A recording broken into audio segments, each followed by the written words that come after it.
Chowdhury sir, Bhagyaraj sir,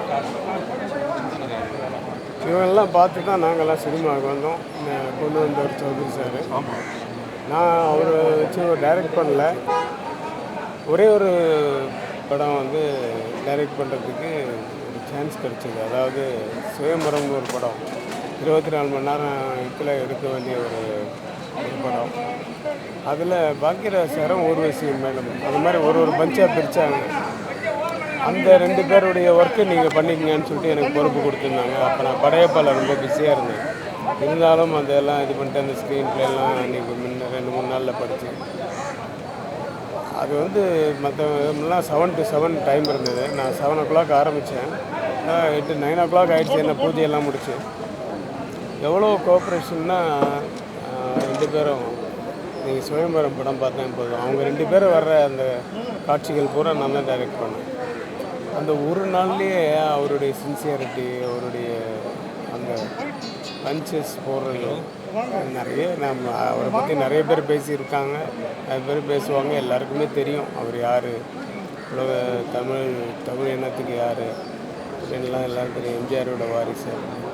ஆனால் திரையுலகத்துக்கு ஏன் இப்படி ஒரு இதில் ஆரம்பத்துலேருந்தே ஆர்ஐபி நிறைய பார்த்துட்டு இந்த வருஷம் ஆரம்பத்துலேருந்து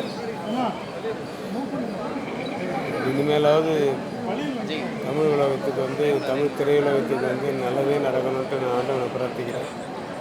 அவர் ஆத்மா சாத்தியம். ஏன்னா ரொம்ப வாங்க ரவின்னு என்னமோ அந்த க்ளோஸ் ஃப்ரெண்டு மாதிரி தான் என்னை ட்ரீட் பண்ணுவார் எங்கே பார்த்தாலும். அது மாதிரி ஒரு டைப்பு ரொம்ப சிகிச்சை மூலம். நான் சின்ன வயசில் அன்னக்கிளி படம் பார்க்கும்போது பின்னாடி உட்காந்து படம் பார்த்துட்டு இருந்தார் ராஜகுமாரி காட்டி.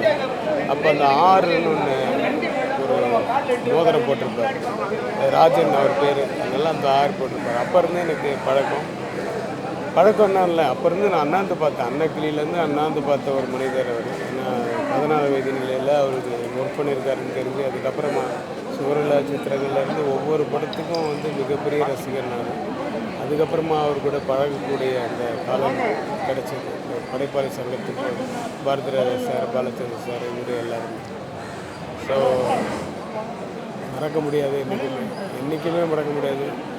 எப்போ திருப்பினாலும் ஏதாவது ஒரு சேனலில் அவர் வருவார். இவரோட வாய்ஸ் கேட்டுகிட்டே இருக்கும். அலாதியான ஒரு குரல், அது கேட்டுகிட்டே இருக்கும். அது மறையாது. நமக்கே இவ்வளோ ஷாக் இருக்குது. அந்த சாந்தனு அவங்க ஒய்ஃபுக்கு பூர்ணிமா மேடத்துக்கெல்லாம்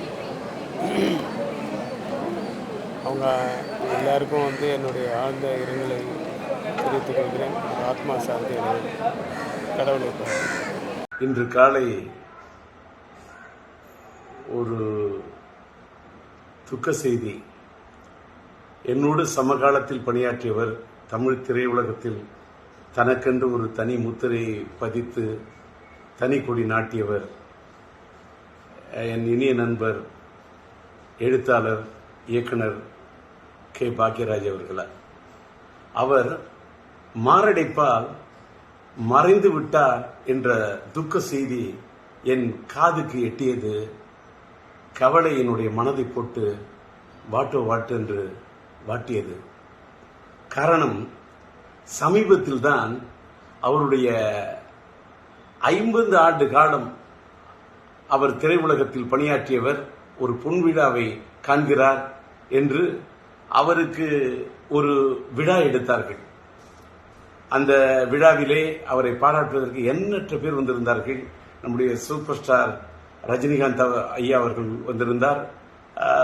நம்முடைய ஆந்திர மாநிலத்தினுடைய நட்சத்திரமாக கொடிகட்டி பறக்கும் நட்சத்திரமாக இருக்கக்கூடிய அண்ணன் மோகன் பாபு அவர்கள் வந்திருந்தார்கள். அந்த விழாவிற்கு நான் வர வேண்டும் என்று என்னை பாக்கியராஜ் விரும்பி அழைத்தார். நான் சாதாரணமாக இப்போ எந்த விழாவுக்கும் போகிறதில்ல, தவிர்த்திருக்கேன். ஆனால் என்ன நினைச்சேனோ தெரியல. அவர் ராஜேந்தர், நீங்களும் நானும் சேர்ந்து ஒரே சமகாலத்தில் இருந்தோம். என் காலத்திலேயே நீங்கள் திரையுலகத்தில் நம்ம 2 பேருமே நம்மளெல்லாம் போட்டின்னு சொல்லுவாங்க. ஆனால் நீங்கள் எனக்கு நல்ல நண்பர். நீங்கள் நானும் சேர்ந்து எந்த படத்துலையுமே பணியாற்றலை. அதனால் நீங்கள் வரணும்னு ரொம்ப நாத்து எடுக்க என்னை கூப்பிட்டார். அவர் அத்தனை முறை என்னை வற்புறுத்தி கூப்பிட்டது என்னோட மனசு ரொம்ப வாட்டுனுச்சு. சரின்னு சொல்லிட்டு அந்த விழாவில் போய் சமீபத்தில் தான் அந்த விழா நடந்தது. அந்த விழாவில் போய் மனதார மனசு விட்டு அவரை பாராட்டிட்டு வந்தேன். எனக்கு அதில் என்னன்னா, இவ்வளவு சமீபமா அவர் மறைந்து போயிடுவார்னு நான் கனவு கூட நினைச்சு பார்க்கல. ஆனா ஒரு சின்ன அவர் மறைந்து விட்டார் என்பது துக்கம் தாங்கல, நெஞ்ச வாட்டுது. ஆனா ஒரு சின்ன ஆத்ம திருப்தி என்னன்னா, ஒரு மனிதன் மறைந்து விட்ட பிறகு இன்னைக்கு நான் இரங்கல் செய்தி போடுறேன், எல்லாருக்கும் ஆறுதல் தெரிவிக்கிறேன். ஆனா அவர் உயிரோடு இருந்தப்பவே, அவருக்கு ஒரு பாராட்டு விழா நடந்தப்ப அவருடைய காது குளிர, அவருடைய மனம் மகிழ, ஒரு சமகாலத்தில் என்னை விட ஒரு சீனியர் மூத்தவர், அவரை போய் நான் மனதார பாராட்டிட்டு வந்தேன் அப்படிங்கறத நினைக்கும் போது எனக்கு ரொம்ப ஒரு மனசுக்கு நெகிழ்ச்சியா இருக்கு. அதோட இன்னொரு நிகழ்ச்சி என்னன்னா, நானும் அவரும் எந்த படத்திலையும் சேர்ந்து பணியாற்றலன்னு சொன்னார அப்படின்னு சொல்லக்குள்ள, என்னுடைய இனிய நண்பர் சாய் ரமணி அவர்கள் இயக்குனர், அவர் இப்போ ஒரு படம் எடுத்துக்கிட்டு இருக்காரு, கன்னடத்து பைங்கிலின்னு ஒரு படம். அந்த படத்துக்கு நான் பாடல் எழுதி இசையமைச்சிட்டு இருக்கேன். அந்த படத்துல ஒரு கதாநாயகனுடைய தந்தையார் கதாபாத்திரத்திலையும் தாயார் கதாபாத்திரத்திலையும் நம்முடைய கே பாக்யராஜ் அவர்களையும் பூர்ணிமா பாக்யராஜ் அவர்களையும் நடிக்க வைக்க இருக்கிறேன் என்று அவர் சொல்லிவிட்டு, டி ராஜேந்தர் பாடலாசிரியர் எழுதி இசையமைக்கக்கூடிய இந்த படத்தில் அவர்கள் இருவரையும் இணைப்பது என்பது எனக்கு ஒரு பெருமைக்குரிய விஷயம் என்று சாய் ரமணி சொன்னார். அந்த படத்தின் படப்பிடிப்பு நடந்து அந்த படப்பிடிப்பு நிறைவடையக்கூடிய சூழ்நிலையில் இவர் இப்படி ஒரு முடிவுரை எழுதி விடுவார் என்று நான் நினைத்து பார்க்கவில்லை.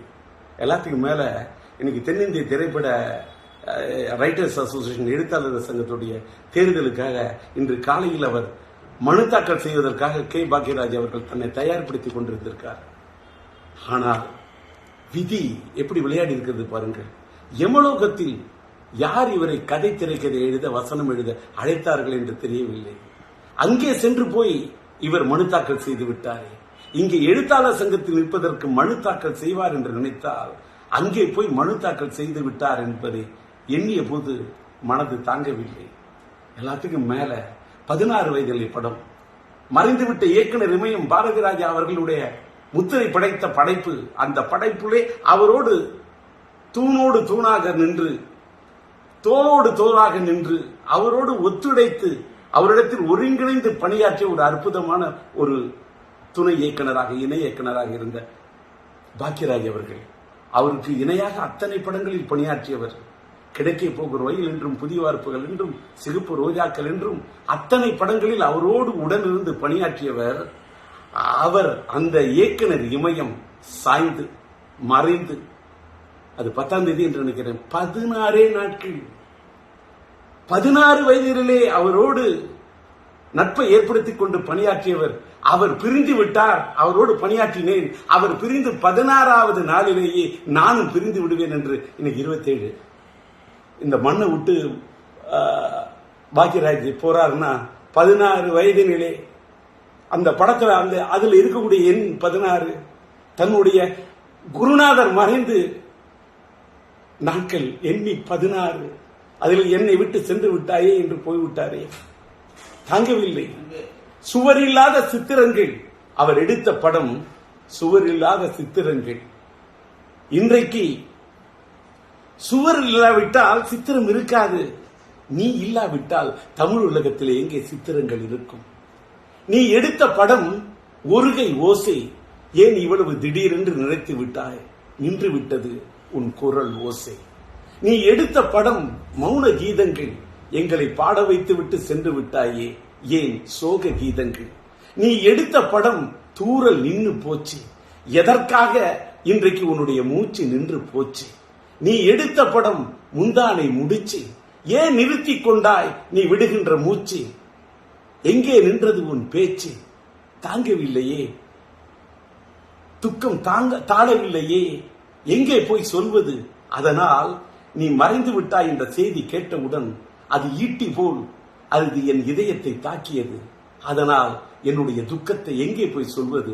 உம்மை இழந்து வாடக்கூடிய உன்னுடைய இல்லத்தாருக்கும் இந்த திரையுலகத்தை சார்ந்தவர்களுக்கும் என்னுடைய ஆறுதலையும் ஆழ்ந்த இரங்கலையும் தெரிவித்துக் கொள்கின்றேன். கலை உலகத்து ரசிக பெருமக்களுக்கே, தென்னிந்திய திரையுலகத்துக்கே, என் இந்திய திரையுலகத்துக்கே நீ பெரிய திரைக்கதை ஆசிரியர், உன் இழப்பு ஈடு செய்ய முடியாத இழப்பாகும். உம்மை இழந்து வாடக்கூடிய ரசிக பெருமக்களுக்கும் என்னுடைய ஆறுதலையும் ஆழ்ந்த இரங்கலையும் தெரிவித்துக் கொள்ளுகின்றேன்.